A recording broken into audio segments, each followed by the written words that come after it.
I contemplated suicide during the last years of my conversion therapy. I really thought there was no way out. One more time. 10 years ago, Matthew Shirker came out as gay to his father, who then turned to therapists for help. He came across a conversion therapist who told him that there is no such thing as homosexuality and that his son could be cured. Over the course of 5 years, Matthew saw 4 different therapists, and at one point was encouraged to take Viagra to have sex with women. I had a healthy body. I didn't have erectile dysfunction. I really felt that I was disabled. Here I am, I'm a teenager, and I'm taking pills to have sex with a woman just so I can get the approval of my community.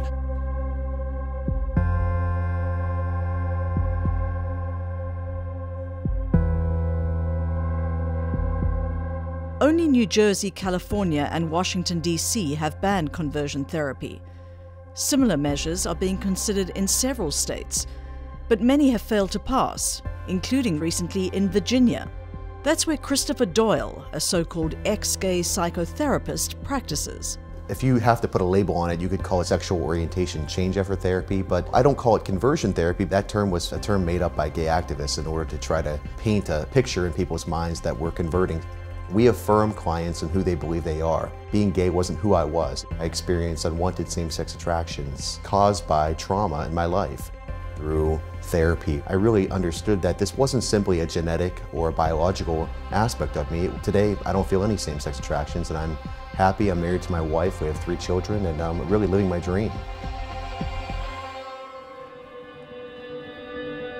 I don't think anyone wakes up in the morning, or in my case, when you're 17 and part of a very religious community, say, you know, oh, I really want to be gay. 25-year-old Chaim Levine is one of 6 plaintiffs involved in a civil lawsuit against Jonah, a New Jersey-based Jewish non-profit organization that offers conversion therapy. The suit alleges that Jonah committed consumer fraud by promising to make participants straight.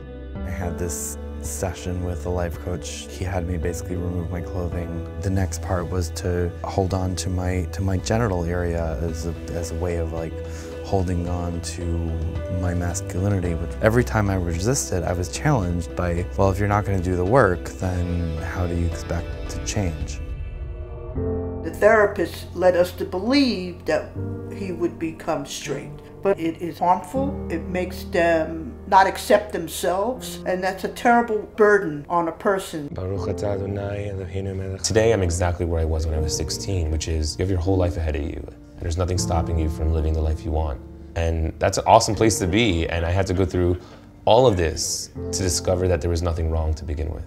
So.